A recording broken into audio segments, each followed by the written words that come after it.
Good morning. How we doing? I'm struggling, so I don't know how you guys aren't. Last day of the show. Everybody go out last night too? Am I the only one?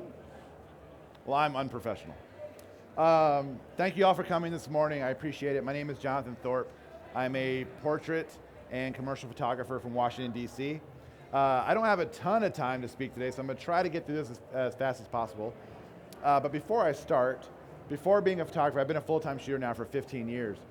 Before doing photography full-time, I was actually an eye doctor. And the way that I approach photography is to try to create as much dynamic range in my photos as the human eye can possibly see. As we know, most of our cameras can get like 15, maybe 16 stops. The human eye can see between 20 and 25 stops of dynamic range. So when I use my lighting, and this whole like cinematic images, whatever you want to call it, it's basically just trying to recreate what our human eye can see in a more dramatic way. So I typically go into shoots with just way too much lighting. It's not uncommon for me to use between 6 and 10 strobes on a single portrait. And I'm lighting every ounce of that person's body the way I see fit. What that does, it allows me to spend way less time editing later in post. I try to spend no more than 10 minutes on an image when I'm going to edit. That's with full skin touch-up, the full 9. A lot of my shoots are pretty quick deadlines. I do a lot of celebrity portrait work and big ad campaign stuff, so it's kind of like they need it now. So it's all about, it's kind of like painting. The more prep work you do up front, the less you got to do on the back end. So everything is a lot of planning and a lot of light to ensure that I don't have to spend a ton of time in Photoshop later. So what we're going to do today, let's come out of this. Now typically when I do these presentations, I start with showing lots of examples of 1 lights, then we go to 2 lights, and then 3 all the way up to 6. I'm going to try to just start at 2 lights, and we're going to try to get through everything up to 6 lights on a single shot. I'm also a Westcott Top Pro, so the strobes that I use are all the Westcott FJ400s and FJ200s. Go check out their booth after this and take a look at those lights. They're a fantastic strobe set.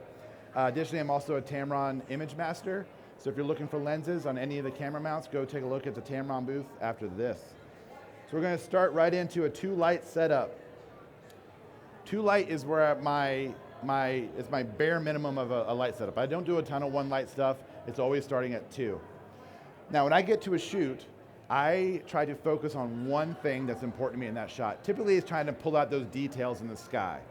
Everything you see this morning, aside from 1 photo, is going to be completely out of camera. There's very, very little editing done to everything I'm going to show. So when I get to a shot like this, we have that beautiful kind of stormy sun peeking through clouds. I want to make sure I get those clouds. So I'm going to dial in my exposure to make sure we have the clouds first. Now, if you take a look at the shot, we have a little bit of sun kind of peeking in over those clouds. Because we have that sun influence in our shot, we need to see that same influence on our runner here. So what I've done is I take a strobe, put it way back down the track. There's no modifier on that, and that's just shooting light up the track to give us that shadow to camera. That makes that sun overhead make sense.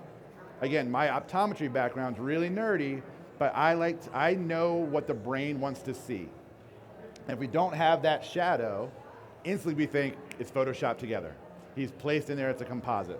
But that shadow gives us our authenticity for the shot.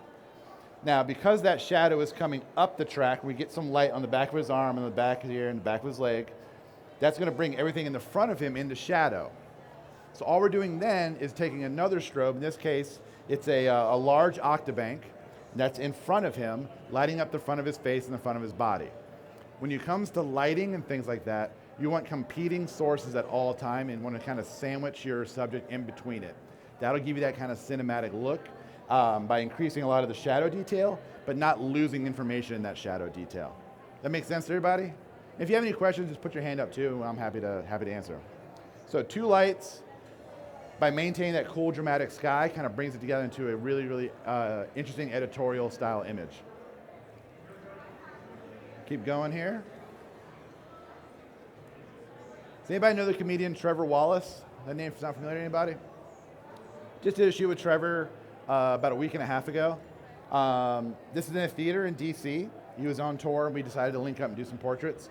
Now, the only thing that's happening in this shot is we have 2 lights again.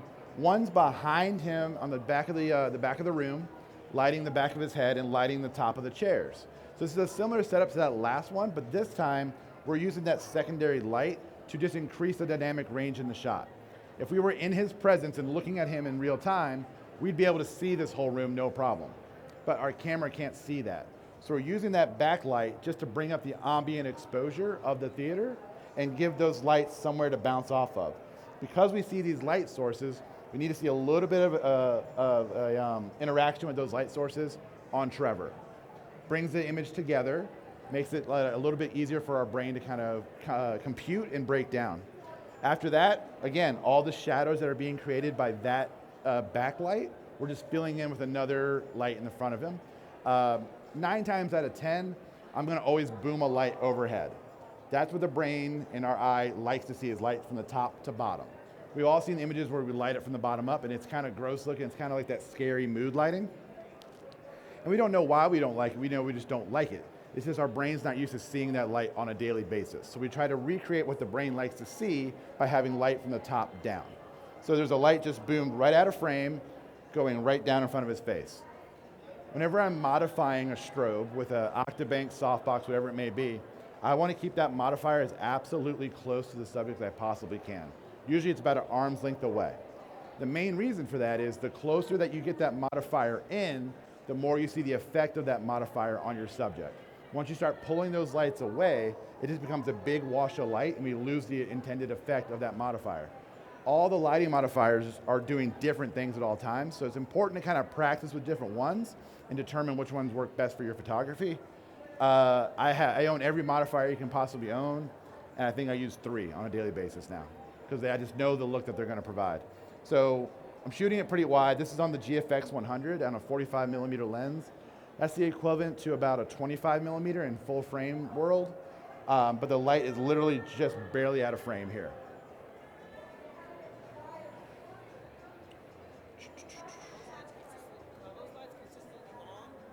No, they're flashes. Oh, they're flashes. Yeah, our flashes, yes. Okay, so this shot, you're not allowed to comment on this. Okay. This is, because she saw my seminar and I talked about this shot already. This is a shot that I got wrong. I know we haven't talked a lot about my photography yet, but this shot is technically a mislit shot. If you take a look at our sources in our image, we see 2 big bright sources above her head. Mainly that bright source right there. That's our predominant source of light for the image. Now, if you look at the lighting on her, we have a strong highlight on the wrong side of her head. So that strong highlight that's on the right side of her should be on the left side of her arm, because that would be influenced by this light overhead. Does that make sense to everybody? I always put this in my presentations because it's important that when you get to a scene, look at your ambient sources and figure out, well, how would they actually be affecting, the person in the shot? This is on Fremont Street a few years ago, and honestly, we just wanted to get the hell out of there because it was scary, and we had a lot of expensive equipment, so we just did it really quick, and we weren't really paying attention. It's an interesting shot regardless, and a lot of people wouldn't really see that, but once you see it, you can't unsee it, right? So it's important just to look at those light sources in the ambient exposure and see how they affect your subject and what they could be doing.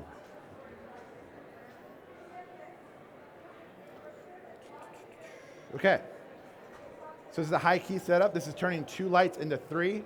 The background here is a large parabolic umbrella. It's a 7-foot wide umbrella with a diffusion panel on the front of it.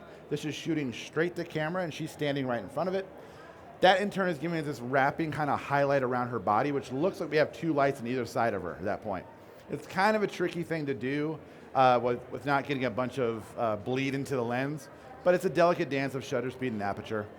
Once you get that shot, all you're going to do is put a light, again, back overhead. We see the catch lights in her eyes. That lets us know what our light source was and where it was. We're going to just fill in those shadows again. A lot of lighting in photography is kind of just cause and effect problem solving. What one light causes, you want to affect that with another light. That way you don't get too dark in your shadows and too bright in your highlights. Now the next light is a very similar one to that first one, but this time we're doing what's called a shutter drag. That blur effect that we're seeing is all done in camera. So this time that background light is that same 7-foot parabolic. This time we're gelling that with a warm gel. I think it's like a yellow or warm gel, whatever it may be. That backlight is not a flash. It's not firing this time. That is a constant light to camera. We then have a flash just off to the side. This time it's a beauty dish, which is a small round modifier. I'm using a really slow shutter speed. I'm gonna hit it, jerk the camera, and then let it go. When it lets go, that flash fires at the very end of my jerking motion. That's why we get that blur. That makes sense? So the background is blurring with him, and then when it stops, then the flash fires and freezes wherever my camera was. So we get that blur effect, that light kind of bleeds into him at the same time, but then he's really, really sharp. It's rear curtain sync, so the flash fires at the end of the exposure cycle versus the front cycle. Make sense? Good? Sorry if I'm talking fast. I'm trying, there's a lot of photos to get through.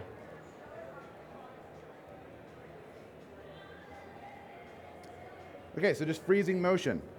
Flash will always freeze what's ever in motion, which also leads to very, very sharp images. That's the main reason why I shoot flash, is I want to get very sharp, detailed images, especially in portrait world. When you light a face correctly and it brings out all that beautiful skin detail and texture, it'll always look incredibly sharp compared to something that was shot just kind of naturally lit.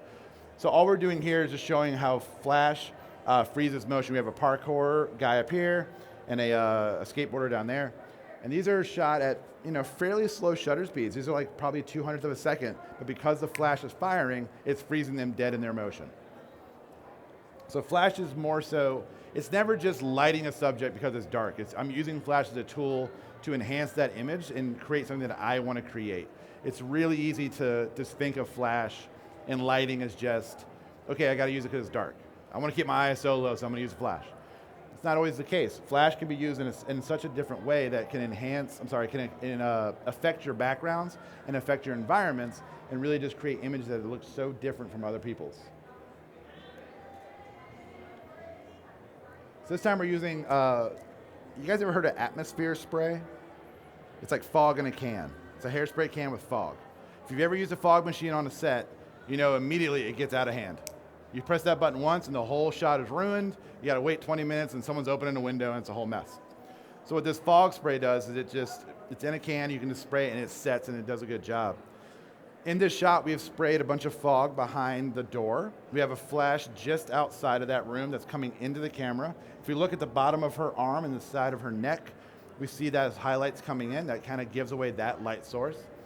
It's pretty easy to kind of dissect photography once you start to look at light sources and highlights.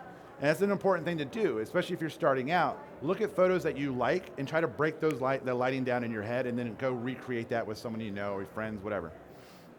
So we have that light source in the back. That's coming through, that's lighting the fog. We then have another light boomed overhead that's lighting him up. And all the chips and all the cards, we threw those damn things like 50 times to get that shot. I didn't want to Photoshop the chips in. I wanted to just make my crew just throw. And we had like 5 or 6 assistants on this. One person was in control of the cards, one person was in control of the red chips, one person was in control of the green chips. We just tried to make it the right way. I could have Photoshopped it in like 5 seconds, but this was more fun for us and whatever. And the funny thing is, I never noticed this till recently, but someone said that because of the smoke coming in that way, it looks like the house is on fire. And that's just me not paying attention. But it works out to be a cool shot when it's all said and done. All right, so now we're going to start with 3 lights. This is kind of where I really start to create images. So something that I do that's very different from a lot of photographers is I don't ever start with my key light. My key light, which is the light that's going to light your subject, is always the last light that I put up and the last light that I check. Everything starts back to front for me. Growing up, my mother was a painter, so that's the kind of art that I was exposed to, was paint. And when you paint, you lay one layer down and build that way. So I build my photography the same way. In this shot, this is the band Real Big Fish. When I show up to the shoot, again, I'm going to focus on that one detail that I want to make sure we get. This is back to that runner shot. I want to make sure I get that sky. So my first exposure is a completely silhouetted scene aside from that sky. The first light I'm going to put up is the light that's hitting the building in the corner. That's right behind the guy right here. That's name's Johnny. So there's a light there that's hitting that corner and this kind of cascading light in both directions. That brings the building into the shot. The next light is also behind the band, and this time it's coming straight to camera. If we look at the ground, we see the shadows coming to camera. We can see some of the glow around their bodies, and it's also lighting the ground up. We watered the street down so we get some reflection in the street. If you ever watch any movie that's filmed a car scene, you'll notice the ground's always wet. So it doesn't absorb light, it reflects light, and we get a little bit more grit and detail out of it. After that, we have a 7-foot umbrella boomed overhead just out of frame. It's literally, I'm bent down shooting 24 millimeter, and it's literally against my camera. It's right into the frame. So if we were back this up another inch, we would see it. That parabolic is a big enough modifier to light the rest of the band, and it all kind of comes together in one exposure. So this is straight out of camera. We have 3 lights being used, 1 light for the building, 1 light for the back of them to give us some detail on the ground and also some dimensionality to the shot, makes it look a bit more 3-dimensional. And then finally that light overhead just to light the guys up. So whatever was being caused by 1 light, we're changing that effect with another light. So competing sources all the way through the shot. Cool? Yeah, oh yeah. It's a lot, man. And that parabolic's a sail. So like the tiniest bit of wind, it's gone. We did this in about 5 minutes too. So we scouted this for a couple days. We knew where we were going to do the shoot. You set up your lights, the band jumps in, you have 5 to 10 minutes and then they're out. So you got to get your, like the light tests are just like, there's like probably 300 light tests and then 2 of these shots of the band. Celebrities are okay to shoot, I don't know. I've had some bad ones. I did a shoot with the rapper Nas, and that was one of the worst shoots of my life. I won't tell that story on camera, but feel free to ask me about it. Okay, this is the chef, Declan Horgan. He was on last season's Hell's Kitchen. Did really well, and we decided to do some portrait work together. Now, the cool thing about this is you can't, I guess you can kind of see, can you guys see that texture behind him a little bit? All we did here was take a drop cloth from like Amazon for like 10 bucks. We painted it with chalkboard paint. We rubbed chalk all over it and then erased it. And that gave us that texture that's behind him. I know there's lots of booths here, but that's a really cheap way of doing that. So think about it. I can be frugal, whatever. So we have 4 lights in the shot. There's 1 light directly behind him that's lighting that wall. Gives us that nice, beautiful, natural vignette around him, and it brings up the texture of that backdrop. The next 2 lights are on either side. These are in small strip boxes, which are little 1x2, really skinny modifiers that don't let the light kind of wrap around. It kind of keeps the light where it's going to be, and it fills a big space top to bottom, not wide. Those are on either side of him, 45 degrees, kind of like this. Not directly beside, but kind of competing across, making an X. And if you look at the size of his face, we see those light sources right there. We see the glow in the face. Finally, we're going to boom a small deep octa that's above him. A deep octa is exactly what it sounds like. It's an octabank that's really, really deep. And it shoots kind of a cone of light straight down and doesn't let it spread. So it keeps it pretty tight to where it's going to be. If you look at his forehead, we see that little highlight on the top of his head. That gives away that light source. So if you look at this, a trick that I do with a lot of photos is if you guys all look at this shot right now and kind of just squint your eyes, you'll see all those light sources come to life immediately. You see all the highlights in your eyes immediately. That'll let you break down the photo for you. So anything that you see when you squint will be very, very bright, and that's when you know your light sources are. Now, we intentionally wanted to keep his face kind of in shadow because we wanted this kind of to be a menacing shot. So if I had to guess, these 2 side lights are probably about a half a stop brighter than that key light is overhead. Because if that key light matched the intensity, this is going to be a flat shot. We lose all of our shadow. A lot of lighting is more so about creating shadows, not highlights. So kind of flip your brain around on that for a little bit. It's not necessarily about what you're lighting, it's sometimes what's not being lit will create that dramatic feel and that kind of cinematic vibe to everything. You don't need to see everything in a shot. Your brain can figure this out, but if he was fully lit in his face, you would lose that kind of villainous vibe in the whole shot. So try to maintain different levels of shadow, but maintain information in those shadows. Does that sound cool? All right. Gels. I don't like gels. I'm not good at gels. We all use the same pink and blue gels. Every shot with gels looks the same. I'm just not good at gels. But I wanted to talk about gels because it is something that we all use. This is another 4-light setup. We have a light in the background hitting that wall. Pink gel on the right, blue gel on the left. These are all just in speed lights. And then above, we just have another beauty dish that is boomed above. The thing about this shot that I like, though, take a look at the headlights. See that like haze and bloom that we're getting in the headlights? That's what's called a Pro Mist filter. Has anybody ever heard of a Pro Mist? If you think back in the 80s, we used to take Vaseline and smear it on in a filter and give you kind of a hazy look. That's what a Pro Mist filter does, and there's varying degrees of mist that you can get. So that haze that we see around those headlights, that's all done in camera with that filter on the lens. It's a really cool thing to use on a sunny day because it'll bloom those highlights into your shot and give it like a really, really hazy, beautiful look.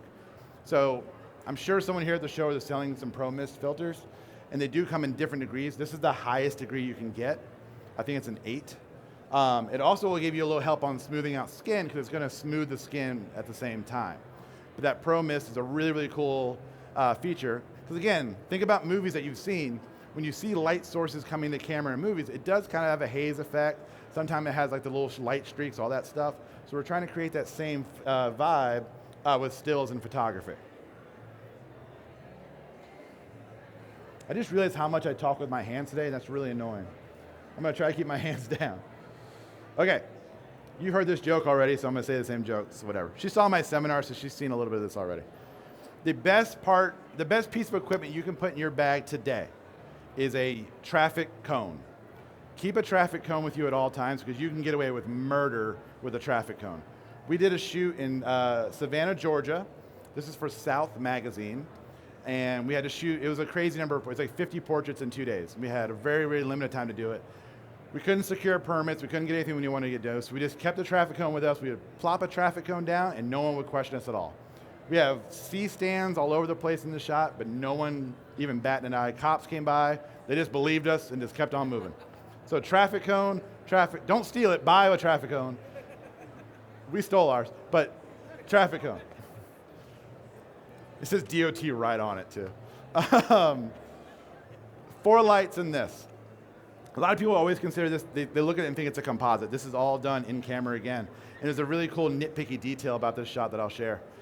We have 2 strip boxes on either side. These boxes are kind of up high this time and angled down into the subject. The next light is a beauty dish boomed overhead. That gives us our side lights and our head.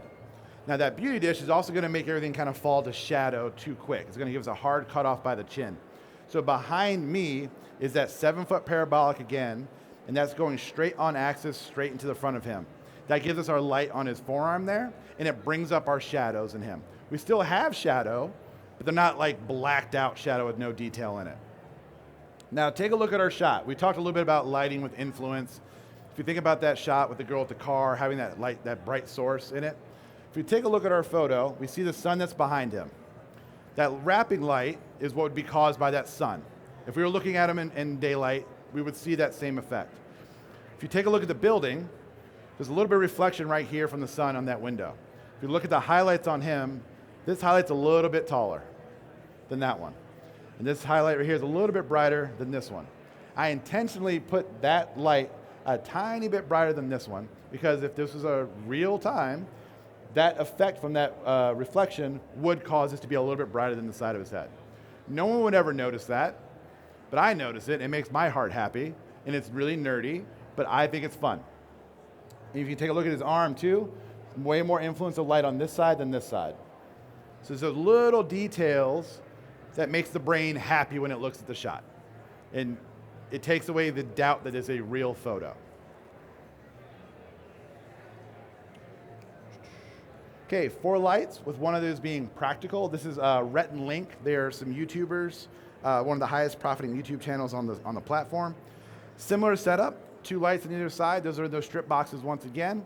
We have a large octabank boomed overhead that's lighting up their front of the bodies. Now this time we have a light way back in the theater that's coming straight to camera to act as that projector light if this was a movie theater. That also lights up our seats. If we lost that light, they're sitting in complete black darkness. That's not what our eyes see typically. If we were there, we would see that theater behind them.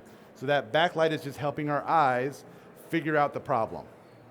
And then it grounds it by having that beautiful projector light falling straight down the top of the light. It also lights their hair up and kind of separates them a little bit from the seats behind them. So in this case, the light is one of our props. So think about lighting in that way too. Use it in ways that is a little bit different. We use flash to fake sunlight all the time. We'll put a warming gel on it, have it just out of frame, let it burst into the camera, and you get that warm tone. It could be a cloudy day and we can still make it look sunny pretty easily. Oh, this is a scary shot. I do a shoot for Halloween every year, and it's a horror-themed shoot. Just wanted to warn you guys first. So, my favorite time of year is Halloween. This is the one shot that is photoshopped in the whole presentation. The thing that is photoshopped is the fire. No matter what we did, the fire just kept getting washed out by flash. So we actually lit the fire for real and we put it back in post. But we did something to make that more believable. Like I said, I do one of these every year. It's a big budget production. All in, this shot cost me about $5,000 to make. And I will send this out to my clients as a happy Halloween from me, as opposed to a Merry Christmas. But it will always lead to more work. So this is kind of just my marketing tool. I will send this out every year. And you don't have to spend this much money on it. I'm an idiot, and I like to do that kind of stuff. That suit, the monster is a one-off we had made for us in Nashville. We had a girl come up from South Carolina who wanted to be in the shot. She was like 6'8", really tall gal. Wanted to be in one of my photos for a long time. I said, listen, you can be in the shot, but we're not going to see you. You're going to be in a monster costume. I don't care. I just want to be in it. So we sent her to Nashville. She got fitted for it, came back to us, and she was wearing the costume. So in this shot, we have 3 of those large 7-foot parabolics again, but these are boomed up about 20 feet in the trees, and they're just lighting straight down. That's our moonlight. This is nighttime. Someone's singing? That's rude. Don't they hear me talking? Sorry, I just threw my whole day off. And I can't sing, and I'm offended. I'm sorry. Way up in the trees, coming straight down. That's our moonlight. This is the one time where my modifiers should be far away, because if it was lit by moonlight, it would be far away. So that's the first, that's so loud. And that's just coming straight down on top. We then put a light in the trees, coming straight to camera. That's lighting that fog and giving a little bit of a rim light around the monster and lighting up our trees. Now the next light, this was kind of a game time decision because we couldn't get the fire. We put a speed light in place of the fire with a warming gel on it and let that light go up to the children's faces. And that becomes our predominant light in the shot.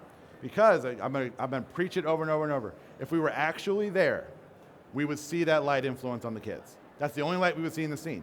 So by using that little bit of a warming gel on the children, now when we Photoshop fire in, we just think that's just what's going on. No big deal.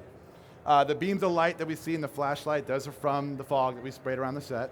Those are just LED flashlights we got off Amazon.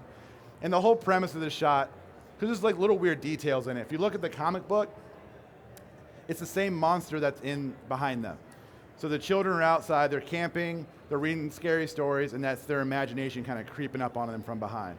So we made the comic book for real. We made a little short film with this.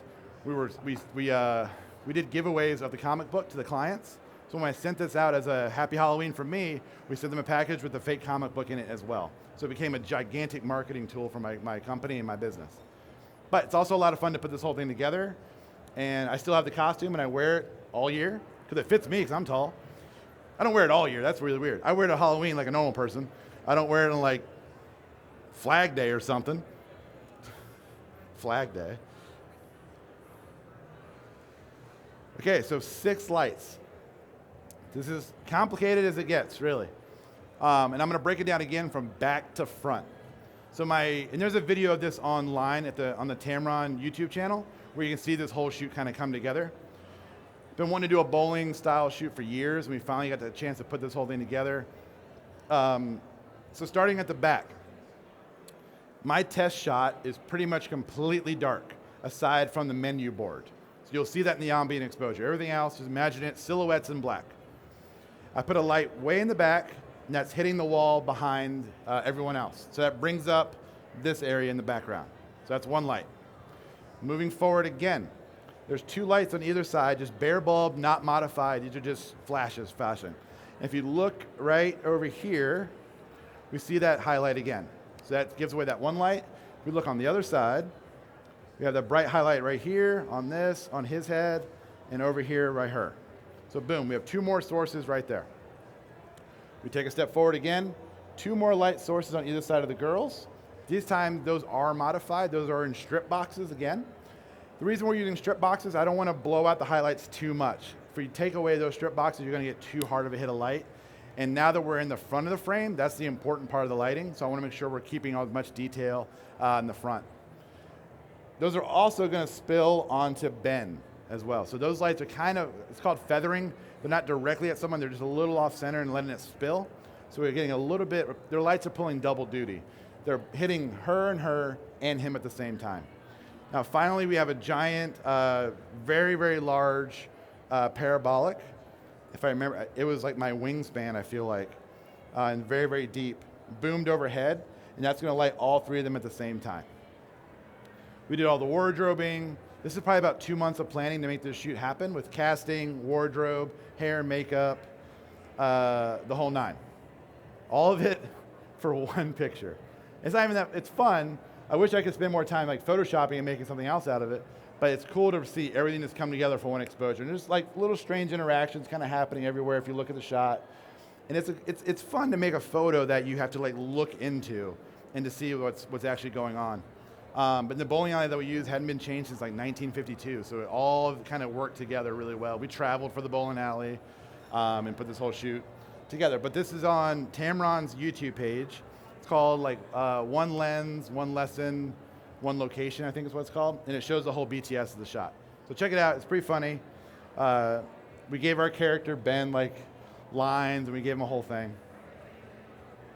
So we'll look at a couple other elaborate sets that we've created. Did this shoot at the beginning of COVID, because we had nothing else going on. A Mad Hatter inspired shot.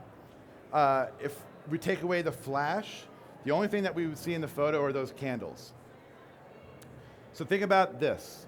If this was natural light, and I wanted to make sure I could see him, I'd have to really, really drag my shutter to see him. In that case, we would blow out all those highlights. We would lose a lot of texture and a lot of detail in our shot. So we're going to crank up our shutter, make sure we have a dark scene and we see those candles in that exposure. We're then going to add 2 more lights on the other side. I love the 2 lights coming to camera setup. If you haven't realized that yet, you haven't been paying attention. I do that on everything. What it does is it gives a lot of texture and a lot of detail. When you light something not directly, it'll pull so much detail across your subject.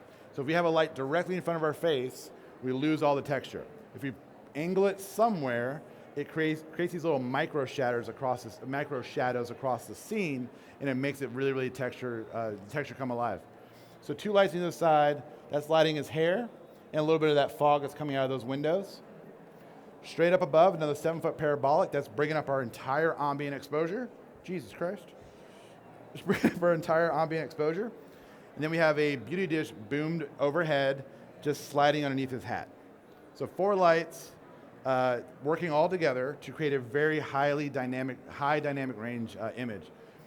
For some reason that bunny is a little blurry, and we can never figure out why. It's real, we had a real bunny on set. It did get adopted after the shoot, that was the whole thing. But if you take a look, where's it at? You can barely see it. If you see that little bit of fog coming out of the tea kettle, that's with something called a microfogger. It's a little fog machine you can put inside stuff.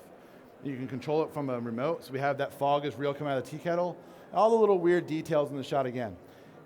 You know, paying attention to those little things like that really kind of brings an image together in a really, really nice way. So I'm doing a Flamingo Series, which is weird. I have about 700 flamingos in my attic right now. When I move out of this house, I'm not taking them. They're staying there. And whoever moves in is going to have to figure out what the hell I was doing with flamingos in my house. And I don't know why I'm doing flamingos. I just think they're fun. So the reason I want to talk about this is shooting down on a subject and lighting it is really, really difficult. Shadows hit the ground instantly, and it really reveals sources. And we're trying to light this in a really, really flat way. So all we've done is take 2 giant modifiers. In this, I think they were those parabolics again, on either side, and they're the same power and just hitting in the exact same spot. So we have the same type of highlights on that side as we do on this side, and it gives us a really, really flat image. I haven't done another flamingo shot since this. It's been about a year, so I hope I haven't abandoned the project. I don't know what else to do with flamingos, to be honest with you. But yeah, that's why I want to talk about that one.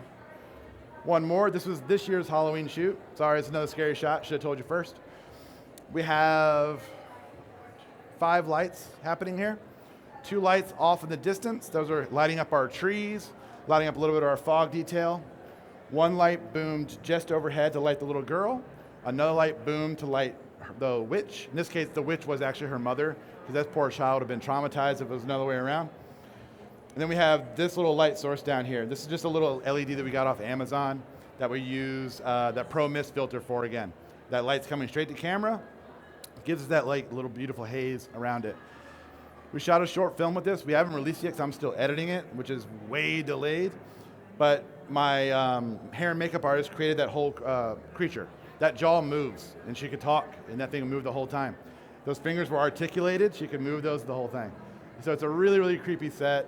Takes a lot of planning. But again, this is what I send out to clients saying, you know, this is what I can produce on my own. Imagine what I could do for you, that kind of vibe, right? I'm going above and beyond to create full production sets. Why aren't you hiring me for your shoot? I can do it. I know it's Halloween, but I can still do it. So aside from everything we just talked about, a big thing of advice I could give any photographer is shoot personal projects and shoot things that you care about and shoot them in a way that would look commercial, would make a client look at you, and just pound it on social media at that point.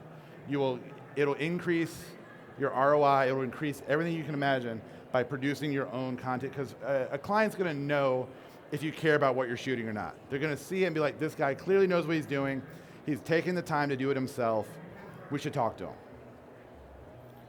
Any questions? Because I'm going over my time now. You say client, you mean like companies? Companies, ad agencies, whatever. I work directly with agencies. I do, you know, Lululemon's a big client of mine, BMW's a client, Nike, you name it.